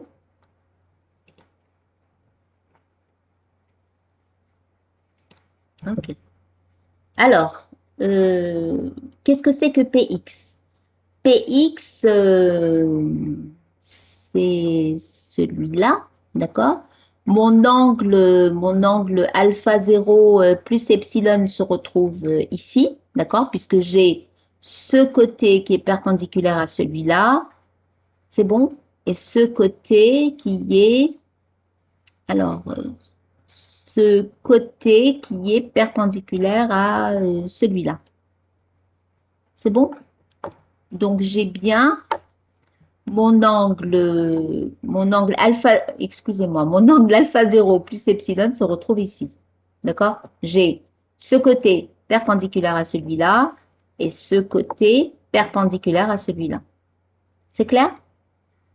Donc, mon angle alpha 0 plus epsilon qui est ici. Donc, Px qui est là, d'accord? Il est là, mais il se retrouve aussi ici. Si vous regardez ce triangle rectangle-là, P, c'est l'hypoténuse, PY, c'est le côté adjacent, et PX, c'est le côté opposé. Donc, PX, c'est P sinus alpha 0 plus epsilon. Donc, j'ai PX égale à mg sinus alpha 0 plus epsilon. Puisque epsilon est une quantité très, très, très petite, eh bien, je peux dire que c'est pratiquement égal à mg sinus alpha 0. Or, j'avais trouvé tout à l'heure que mg sinus alpha 0, c'était P0x, et comme P0x à l'équilibre était égal à C0x, eh bien, je vais avoir Px qui est pratiquement égal à C0x. D'accord? Donc, qu'est-ce que ça me donne? Cette relation, elle devient quoi? Eh bien, c'est x égale à, j'ai trouvé que Px, c'était pratiquement la même chose que C0x. Donc, je mets que Cx est pratiquement égal à C0x moins Ma. Alors, ça, c'est un résultat intéressant. Ça veut dire quoi? Ça veut dire que Cx est plus petite que C0x, puisque Cx, c'est C0x auquel on a retranché quelque chose. D'accord? Donc, Cx est plus petit que C0x. Alors, ça, c'est quelque chose qu'on peut vérifier très facilement. Je ne sais pas si vous avez certainement fait ça chez vous quand vous voulez déplacer un meuble, par exemple. D'accord? Un meuble qui est très lourd et vous allez le pousser pour le mettre en mouvement. Alors, vous avez certainement dû remarquer que le plus dur, le plus difficile, c'est de le mettre en mouvement. Une fois qu'il a commencé à glisser, eh bien, ça devient plus facile. Vous n'avez pas besoin de le pousser aussi fort que pour l'avoir mis en mouvement. C'est-à-dire que c'est plus difficile de mettre un objet en mouvement que de le maintenir en mouvement. D'accord? Donc, pour le, pour le mettre en mouvement, il faut s'opposer au C0x, d'accord? Et pour le maintenir en mouvement, il faut s'opposer au CX. Et comme le CX est plus petit que le C0x, eh bien, les efforts que vous devez faire sont moins importants quand l'objet est déjà en mouvement. Alors, ça, c'était pour la projection sur l'axe X. On va regarder maintenant les projections sur l'axe OY. D'accord? Alors, on écrit que donc c'est Y. Alors, on a trouvé que PY plus CY égale 0. Ça veut dire que PY est égal à moins CY. Ça veut dire que les modules sont égaux. Module de PY égale à module de CY. Alors, on écrit ça. Donc, CY égale au module de PY. PY, c'est mg cosinus de l'angle, qui est alpha 0 plus epsilon. Epsilon étant une quantité très petite, je peux dire que le cosinus de alpha 0 plus epsilon, c'est le cosinus de alpha 0, d'accord? Et mg cosinus alpha 0, c'est le C0y de tout à l'heure, d'accord? Alors, ce qu'on constate, c'est que CY, par rapport, alors CY en mouvement est pratiquement égal à CY à l'équilibre, à la rupture de l'équilibre. Alors, quand on fait, varier l'angle alpha et qu'on mesure l'angle alpha et l'accélération, eh bien, on se rend compte que le rapport Cx sur Cy reste constant au cours du mouvement. C'est-à-dire qu'il va dépendre, ce rapport, il ne dépendra ni de la masse, ni de la vitesse de l'objet, d'accord? Il ne dépendra que de la nature des surfaces en contact. Alors, cette constante-là, quand on la calcule au cours du mouvement, eh bien, elle s'appelle le coefficient de frottement dynamique ou coefficient de frottement de glissement. Donc, quand vous avez l'initial, l'indice D, ça veut dire dynamique, d'accord? Et quand vous avez l'indice G, c'est le coefficient de frottement de glissement. C'est noté de manière différente, mais c'est exactement le même coefficient. Il n'y a aucune différence entre les deux. Voilà. Donc, mu D, c'est le rapport Cx sur Cy en mouvement. Alors, c'est quoi la différence avec le mu S? Eh bien, le mu S aussi, c'était le rapport Cx sur Cy, mais attention, à la rupture de l'équilibre, c'est-à-dire à la dernière situation d'équilibre. Et dès que vous êtes en mouvement, eh bien, ce rapport, il prend un autre nom, il devient le coefficient de frottement dynamique. Donc, mu D, c'est Cx sur Cy, attention, ça se définit quand l'objet est en mouvement. Alors que l'autre se définissait quand l'objet était en équilibre et dans une situation d'équilibre particulière qui est la rupture de l'équilibre.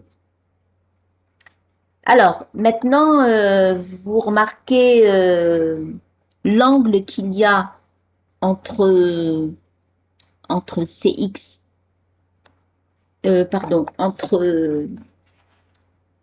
C et CY. Alors, si on cherche CX et CY, on va refaire comme tout à l'heure. Hein, on va écrire ce que c'est que CX. Alors, en module, hein, je vais rechercher mes annotations. Donc, j'ai CX égale à C sinus. Alors, attention, ce n'est plus du tout l'angle, c'est pas l'angle alpha 0 plus epsilon, c'est un autre angle, c'est phi. Et CY, c'est C cosinus phi. C'est-à-dire que quand vous faites le rapport,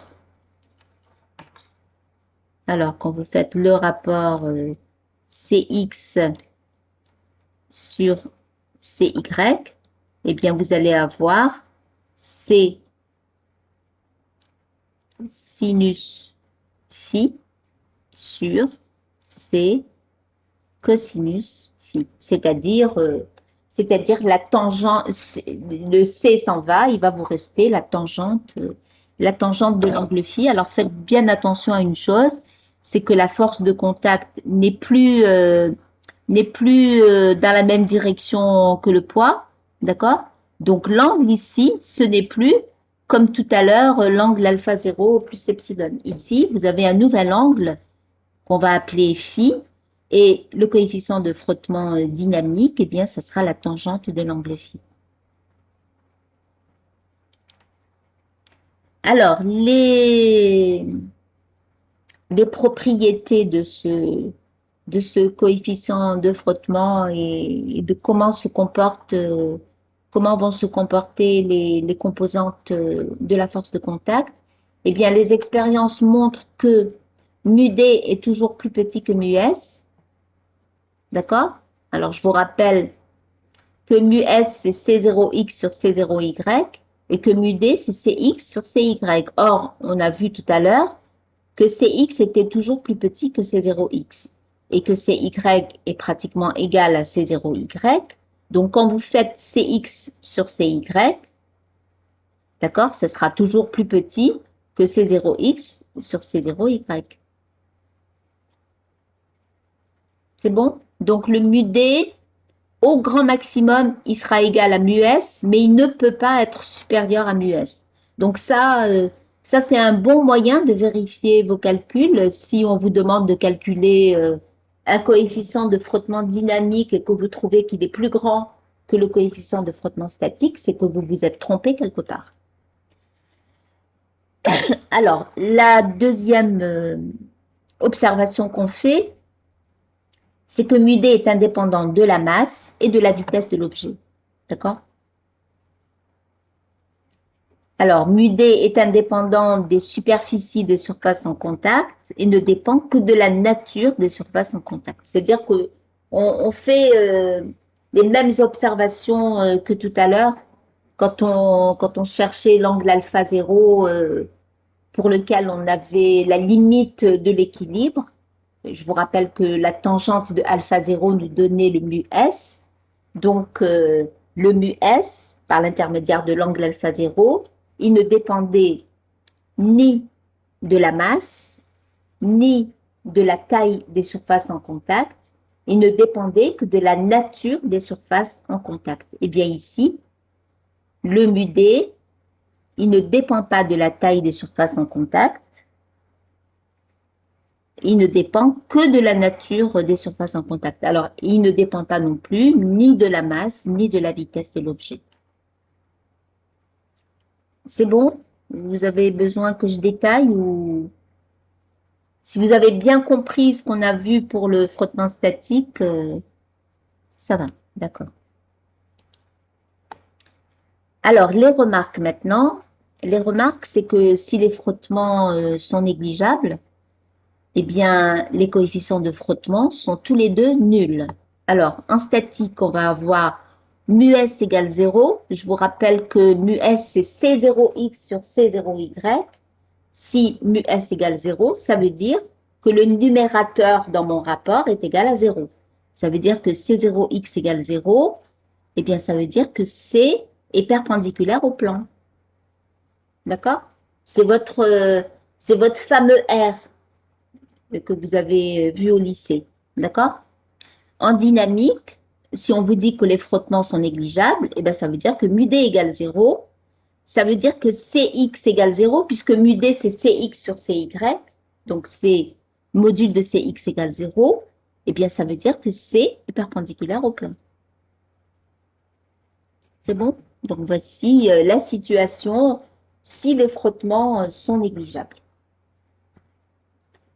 Alors, deuxième chose, c'est que le frottement dynamique s'oppose au mouvement, c'est-à-dire que la force de contact est toujours inclinée vers l'arrière par rapport au sens du mouvement, et que le frottement statique, il peut arriver qu'il soit penché vers l'avant, puisque on a vu tout à l'heure que c'est le frottement statique qui permettait au coureur de démarrer sa course. Donc, le frottement statique, il peut favoriser le mouvement, alors que le frottement dynamique, il est toujours, vous avez votre force de contact qui est toujours inclinée vers l'arrière, donc c'est un frottement qui s'oppose au mouvement. Alors maintenant, juste une petite remarque à propos de l'angle que fait la force de contact avec la normale au plan. Alors, en statique, la force de contact fait au plus, donc au maximum, un angle alpha 0 avec la normale. Alors, l'angle alpha 0 étant tel que mu S égale tangente alpha 0. Par contre, en dynamique, C fait toujours un angle phi avec la normale. Alors, l'angle phi est celui dont la tangente est égale à mu d, hein. D'accord? Alors, on va voir des schémas pour que vous compreniez de quoi je parle.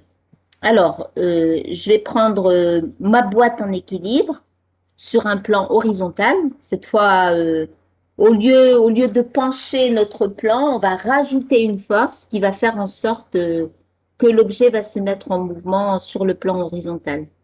Donc, si la force est nulle, eh bien, il ne se passe rien. D'accord? Le poids et la force de contact sont alignés. Alors, je vais prendre trois situations d'équilibre différentes. Alors, j'exerce une force, mais qui n'est pas suffisante pour rompre l'équilibre, pour casser l'équilibre. D'accord? Donc, j'écris P plus C plus F égale 0. Je suis encore en équilibre. C'est bon? Alors, vous voyez que j'ai un angle, je vois apparaître un angle ici alpha entre la normale au plan et l'orientation de la force de contact. À la rupture de l'équilibre, eh bien, j'ai la force qu'il faut pour casser l'équilibre. Eh bien, ça va correspondre. J'écris P plus C plus F0 égale 0. Je suis encore à l'équilibre. Et ma force de contact, elle s'est penchée de manière à ce que la somme des forces soit égale à 0. Et vous voyez ici un angle alpha 0. Alors, regardez bien, pour les situations d'équilibre, je suis partie de alpha égale 0, mon angle alpha a augmenté, jusqu'à alpha 0. Donc, c'est le maximum que peut prendre mon angle alpha. Par contre, quand je suis en mouvement, ben, j'exerce une force, on va dire F seconde, et que j'ai une accélération vers l'avant, eh bien, je vais avoir P plus C plus F seconde égale MA, puisque je suis en mouvement. Et il se trouve que quelle que soit la force que vous allez exercer ici, la force de contact va toujours avoir la même inclinaison, c'est-à-dire que phi va rester le même. C'est-à-dire, à partir du moment où c'est en mouvement, j'aurais pu dessiner une autre situation ici avec une force, avec l'objet en mouvement et la force qui devient plus petite, j'aurai quand même cet angle phi. Voilà, on va s'arrêter là. Je vous laisse rejoindre votre TP. Oui, mais je vous ai toujours envoyé le cours, hein, Melek Bourachiche.